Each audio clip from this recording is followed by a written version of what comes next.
గ్రూపుల నుంచి ఇది ఎంత వైసీపీ వాళ్ళు జోగి రమేష్ చేయమంటే చేశాను, గతంలో చేశాను కదా, ఇప్పుడు కూడా చేయని చెప్తేనే చేశాను చెప్పి ఒక స్టోరీలా చెప్తున్నాడు, ఒక సినిమా కథలా. ఎలా స్పందిస్తారు? అంటే ఎప్పుడూ కూడా టీడీపీది ఒకటే వైఖరి, దొరికితే దొంగ, దొరక్కపోతే దొర. ఇప్పుడేంటంటే వాళ్ళ యొక్క బతుకులు బయటపడిపోతున్నాయి. 16 నెలల కాలం పూర్తయిందో లేదో మరి రాష్ట్రానికి విపరీతమైన అప్పులు కావచ్చు, మెడికల్ కాలేజీల ప్రైవేటీకరణ కావచ్చు, రైతులు రోడ్ల మీదకి వచ్చి యూరియాల కోసం కావచ్చు, ఇంకో దానికోసం కావచ్చు, ఇట్లా మరి వాళ్ళు అనుకుంటూ జబ్బలు జరుచుకుంటున్న సూపర్ 6 ఫెయిల్యూర్ కావచ్చు, ఇవన్నీ కూడా ఏంటంటే చంద్రబాబు నాయుడు గారి మైండ్ని చాలా డిస్టర్బ్ చేస్తూ ఉన్నాయన్నమాట. ఆ డిస్టర్బెన్సెస్ నేపథ్యంలో ఏంటంటే వారు మొన్నటి వరకు కూడా అదేంటి మన పవన్ కళ్యాణ్ గారు ఇంకా ఇతరత్ర వాళ్ళే గజనీలు అనుకున్నాం, కానీ ఈయన కూడా ఆ కోవ కిందకి వచ్చేసేసారు. మరి ఆ కోవ కిందకి రావడం చేత మరి ఆయన ప్రెస్ మీట్లో ఒక ముఖ్యమంత్రి అనేటటువంటి విషయాన్ని కూడా విస్మరించి తన గవర్నమెంట్ని ఏదో కాపాడుకునేటటువంటి ప్రయత్నంలో వైఎస్ఆర్సీపీ కోవట్లంతా మా పార్టీలోనే ఉన్నారు అని చెప్తే, మరి నిజంగా నేను ఒక్క మాట గౌరవ ముఖ్యమంత్రి వర్యులు నేను ఈ మీడియా ద్వారా క్వశ్చన్ చేస్తున్నా, ఎట్లా మీరు టికెట్లు ఇచ్చారు, ఎలా మా వాళ్ళని మీ పార్టీలోకి లాక్కున్నారు, ఎలా పదవులు ఇచ్చి ఎలా మీరు నిలబెట్టుకున్నారు? ఈ రోజున మీ పార్టీ ద్వారా, మీ పార్టీ నమ్ముకున్న వ్యక్తుల ద్వారా జరుగుతున్నటువంటి అన్ని విషయాలలో జరుగుతున్న ఈ మారణ హోమం, ఈ భయానక సిచ్యువేషన్స్ ఏవైతే ఉన్నాయో ఇవన్నీ మీకు మీరు ఒప్పుకోలేక వైఎస్ఆర్సీపీ మీద తొయ్యడానికి నిజంగా అవి నాలుకలా తటి పట్టాన్ని నేనైతే అడుగుతా ఉన్నాను. నేను జగన్మోహన్ రెడ్డి గారిని అపోజిషన్ లీడర్గా ఒప్పుకునే ధైర్యం లేదు, కానీ జగన్మోహన్ రెడ్డి గారు చెప్పినట్టే గవర్నమెంట్ నడుస్తుందంటారు, జగన్మోహన్ రెడ్డి గారు చెప్పినట్టే అధికారులు నడుస్తున్నారంటారు, జగన్మోహన్ రెడ్డి గారు చెప్పినట్టే అన్నీ జరుగుతున్నాయి అంటారు. మరి 11 మందిని గెలుచుకున్నటువంటి వ్యక్తే కదా ఆయన. మీ దృష్టిలో ఆయన ఆఫ్టర్ ఆల్ పులివెందుల ఎమ్మెల్యే కదా ఆయన. మరి ఏ రకంగా అన్ని అభాండాలు మీరు ఆయన మీద వేసేస్తున్నారు నాకు అర్థం కావట్లా. ఇవన్నీ కూడా ఆయన అసెంబ్లీకి వచ్చి చర్చిస్తాడు కదా. మీరు కనుక ప్రతిపక్ష నేత అని మీరు అవకాశం ఇస్తే కనుక అసెంబ్లీకి వచ్చి మీ తుప్పేంటో వదలగొట్టేస్తాడు కదా ఆయన. ఇలాంటి అబద్ధాలు చెప్పుకుంటూ ప్రెస్ మీట్ల ముందుకి ముఖ్యమంత్రి వర్యులుగా మీరు రావడం ఎందుకు? నిజంగా ఎంత దౌర్భాగ్యం అంటే రాష్ట్రంలో కల్తీ మద్యం విలయతాండవం అయితే చేస్తోంది. ప్రతి 3 బాటిల్స్కి ఒక బాటిల్ అయితే ఖచ్చితంగా వైన్ షాపుల్లో ఉంటుంది.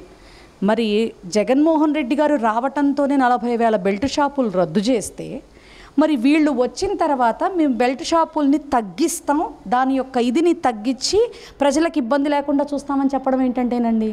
ఇప్పుడు పవన్ కళ్యాణ్ గారేమో మద్యపాన ప్రియుల కడుపు కొట్టావు జగన్ అంటాడు ఆయన. మంచి తక్కువ రేటుకే మంచి నిఖార్సైన మద్యం ఇచ్చి మీ అందరికీ ఎంటర్టైన్మెంట్ ఇస్తానంటాడు చంద్రబాబు నాయుడు గారు. అసలు ఇలా గౌరవ సీఎంగా, డిప్యూటీ సీఎంగా ఉన్న వ్యక్తులు ఎలక్షన్స్లో ఇట్లా ఊదరగొట్టి ఈ రోజున ప్రజల ప్రాణాలని క్వశ్చన్ మార్క్గా చేస్తూ ఉన్నారు.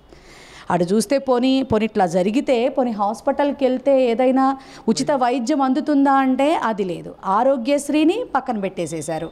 ఈ రకంగా ఎట్లా? ఆశా కూడా national Andhra Pradesh speciality health association వాళ్ళు మరి మేము ఇంకా గవర్నమెంట్ నుంచి 3,000 కోట్ల రూపాయలు మాకు బకాయిలు రావాలి, సో మేము ఆరోగ్యశ్రీస్లో ఇవ్వలేమని చెప్పని హ్యాండ్ ఎత్తేసారు. ప్రజలకు ఇంకా వీళ్ళు ఏం చెందుతున్నట్టు? వీళ్ళ యొక్క తప్పులు కప్పిపుచ్చుకోవటానికి వైఎస్ఆర్సీపీ మీద ఎన్ని నిందలేస్తూ ఉన్నారు. మరి ఆనాడు కార్గ్ రిపోర్ట్ తీసుకుంటే మీరు మరి 21 నుంచి 24 మధ్యలో ఎట్లాంటి ఇలాంటి కల్తీ మద్యం కాదు అసలు మద్యం ద్వారా ఎట్లాంటి మరణాలు, ప్రాణహాని జరగలేదు అని చెప్పని రిపోర్ట్ వచ్చింది. ఇవి మనం నోటితోనో లేకపోతే జగన్ గారి మీద ఉన్న ప్రేమ చొప్పున మేమేదో మాట్లాడటమో కాదండి. ఇట్స్ ఉంది, డేటా ఉంది, రిపోర్ట్ ఉంది, అదందరికీ యావత్ ప్రపంచానికి ఇప్పుడు జగన్మోహన్ రెడ్డి గారు ఎంత గోప్యంగా ఎన్నెన్ని పనులు ప్రజలకు ఉపయోగపడేటటువంటి పనులు చేశారు అనేది ఈ రోజున రాష్ట్ర వ్యాప్తంగా నిజంగా లిటరల్లీ 2 years కరోనా పోయినా కూడా ఇటు ఆయన ఇచ్చినటువంటి సంక్షేమాలు కానీ తర్వాత 3 ఏళ్లలో ఉద్దానం ప్రాజెక్ట్ తీసుకోండి, ఫ్లైఓవర్స్ తీసుకోండి, మెడికల్ కాలేజెస్ తీసుకోండి, ఎన్ని రకాలుగా అసలు సచివాలయ వ్యవస్థ అనేది అయితే అసలు అదొక క్రియేషన్ అని చెప్పాలి ఖచ్చితంగా. ఎందుకంటే ప్రజల వద్దకే పాలన, ప్రభుత్వం ఇంటి వద్దకే అనేటటువంటి గొప్ప పాలన అందించాడు. మా నాయకుడు కూడా ఒప్పుకున్నాడు, ఎందుకంటే మా దౌర్భాగ్యం మేము చేసుకున్నది మేము చెప్పుకోలేకపోయాం. సో దట్స్ వై వీళ్ళ ఆటలు ఇప్పుడైతే సాగుతూ ఉన్నాయి. కానీ ప్రజలు చాలా త్వరగా మేల్కొన్నారు. మరి ప్రజలందరూ కూడా వాళ్ళ యొక్క తిరుగుబాటును చూపిస్తూ ఉన్నారు. మరి రైతులు అయిపోయారు, స్టూడెంట్స్ అయిపోయారు, మహిళలు అయిపోయారు, అందరూ అయిపోయారు, ఆల్మోస్ట్ ఉద్యోగస్తులు అయిపోయారు. ప్రతి ఒక్కళ్ళు కూడా రోడ్ల మీదకి వచ్చేస్తూ ఉన్నారు. ఇప్పుడు మొన్న సర్వశిక్ష అభియాన్ వాళ్ళు కూడా మరి డిసెంబర్ వరకు టైం ఇచ్చారట. మరి జనవరి నుంచి వాళ్ళు కూడా బయటకు వస్తామని చెప్పడం జరుగుతూ ఉంది. అంగన్వాడీలు, ఆశా వర్కర్లు, అసలు ఒకళ్ళు కాదు, ఇద్దరు కాదు, అందరూ బయటకు వస్తున్నారు. చంద్రబాబు నాయుడు గారికి పద్మవ్యూహం చుట్టూ అల్లుకుంటోంది. మరి ఆ పద్మవ్యూహాన్ని ఛేదించగలుగుతాడో లేకపోతే అక్కడే ఊపిరాడక కొట్టుమిట్టాడతాడో మరి భవిష్యత్తు తెలియజేస్తుంది.